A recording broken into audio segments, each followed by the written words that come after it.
What's going on, everybody? Welcome back to another video here on the channel, and today we're actually going to be talking about Fortnite, which is a game that I haven't played in a very long time. I haven't even really thought about this game in such a long time that I never really figured I'd be making a video on it again, but some pretty crazy stuff is currently going down, and I think that this can serve to more of a warning, to other game developers and studios out there that are trying to, grow their game as like an esport or a competitive game, things like that, right? I mean, obviously we've seen this huge emergence of esports, especially over the last 10 or so years, to the point where esports is starting to legitimately rival traditional sports in some places, right? I mean, they're building esports specific stadiums now. The industry is exploding. I mean, even in games like Call of Duty, which aren't even the biggest of the esports, right? It's $25 million just for a spot as a team in their league. And esports is only projected to grow larger and larger over the coming years. So it's pretty important now that, especially if you're a AAA game developer or if you have a title that has already competitive features built in,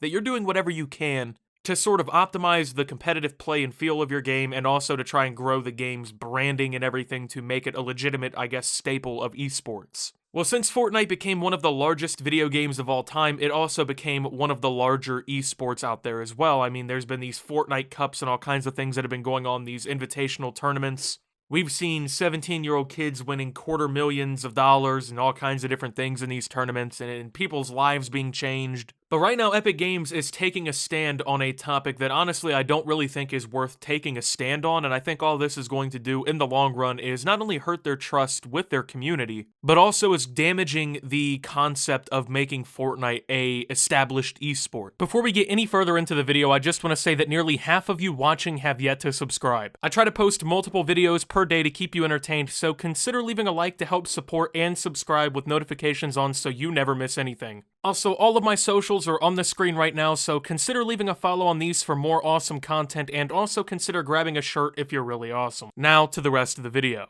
So some crazy news has kind of broken over the last few days here, where apparently several high-tier Fortnite players, professional players, streamers alike, have all basically been directly threatened by Epic Games over their usage of a feature called wager matches. Now, to try and quickly explain to you, if you don't know what a wager match is, usually they take place through a third-party system.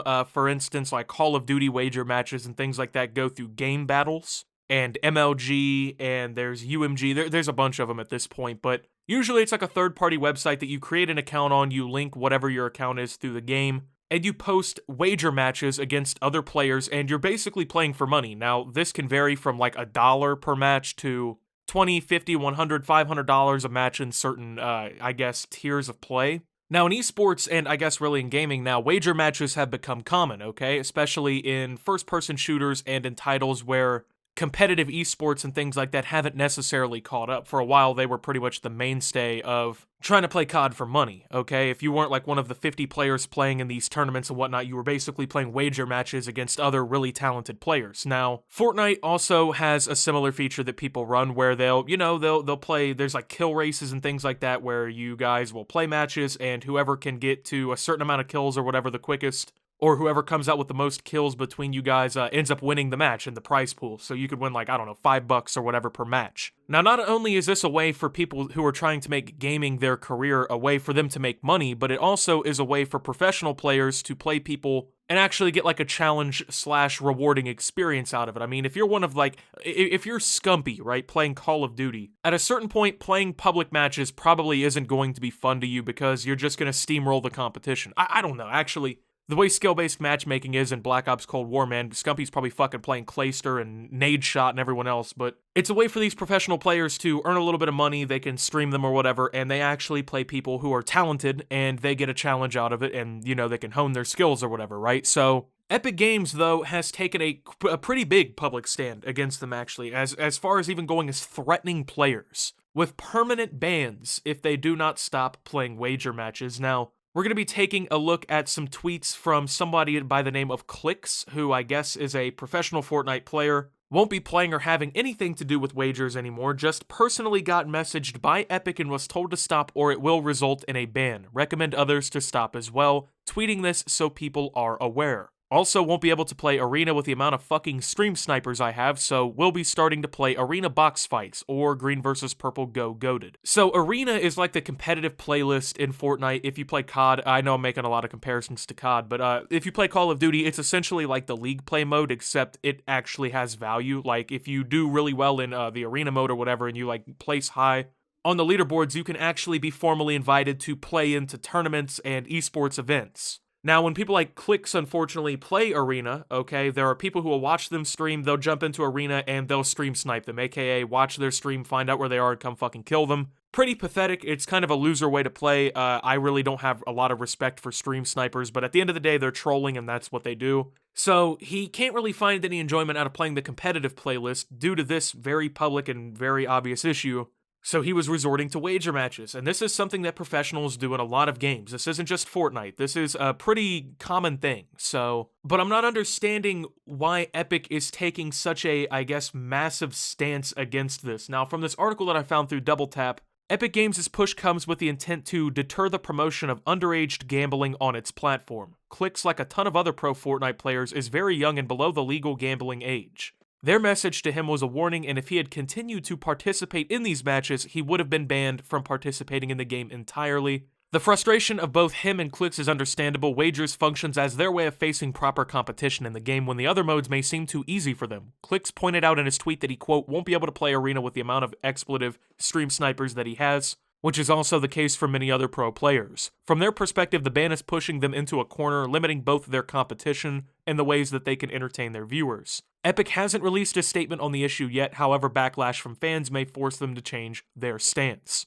Now, the Fortnite community has actually stood, it seems, pretty prominently against Epic Games' decision to start making threats and standing against wager matches here. As a matter of fact, yesterday, what even really brought my attention to this was a trending hashtag #RipFortnite, and this actually trended pretty high on the Twitter list and caused a lot of discussion and debate and whatnot. Now, my whole thing here is, yeah, sure, a lot of the Fortnite pro players are actually under the legal gambling age. Fortnite is one of those games that I've noticed that a lot of younger people are actually playing professionally. Not necessarily sure that I should be surprised with that, but like in Call of Duty and stuff like that to, I think, formally compete, like to play in CDL or anything like that, you've pretty much always had to be 18, and if you weren't 18, you were playing in like the Challengers tournaments and wagers and stuff like that below, and streaming and grinding content. So it seems pretty similar to what's going on here in Fortnite, except younger people actually do play into tournaments and stuff like that, and they are actually in the game's esports scene, but I don't really understand their reasoning to do this now. I mean, this has been something that's been going on for years, first and foremost. So why the reaction now? Like, why do they suddenly care about kids gambling now? I mean, this is, once again, something that has been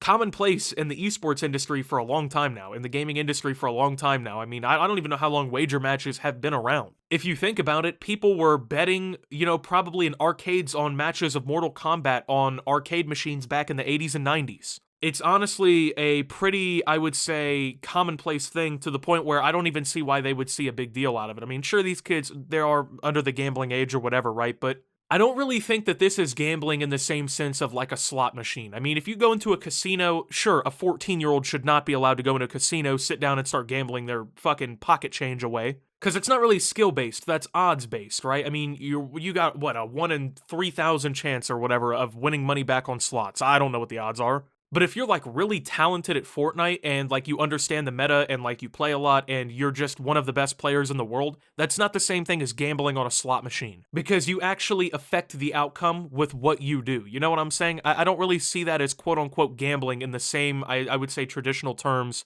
that you would say at like a casino. And then second off, all this is doing is negatively impacting the competitive community. I mean, when you got the people, I guess, who make the game that you're making a living through, threatening you directly in fucking messages to ban you permanently for trying to find a way to enjoy their game, that doesn't really build positive community interaction with the studio, right? I know I keep making these direct references back to Call of Duty, but realistically, that's the game that I have the most like competitive experience in. I've actually played wagers in COD, I've played game battles in COD, I've played League Play in COD, you know what I'm saying? I went to COD Championships back in 2018, so that's the game that I have the most like esports knowledge on besides like Rocket League. So imagine if like Activision came out to the Call of Duty community and was like, hey, you guys playing wager matches, Clayster, Scumpy, Nadeshot, all these people, right? Which I know Nade isn't a pro player anymore, he runs 100 Thieves, but like, back in the day, right? BO2, Clayster, Nadeshot, Scump, all these guys, right? Imagine they came out and they're like, hey, we're going to permanently ban you from playing Call of Duty if you continue to play wager matches because it's encouraging underage gambling. Like, that's so fucking stupid. And I mean, when you as a developer haven't done enough to address the issues that the competitive community actually has, you can't really fault them for going to like a third-party service that'll negotiate, I guess, a middle term ground between them and like actually alleviate some issues. I don't know though, but with that being said, thank you guys for watching. If you did enjoy, make sure to leave a like, subscribe if you're brand new around here on the channel, follow me over on Twitter and Twitch at @SubToOptimus. Make sure to check out Shop Opti down below. And until my next video, guys, this is Optimus, well, not understanding Epic's decision here, and signing out.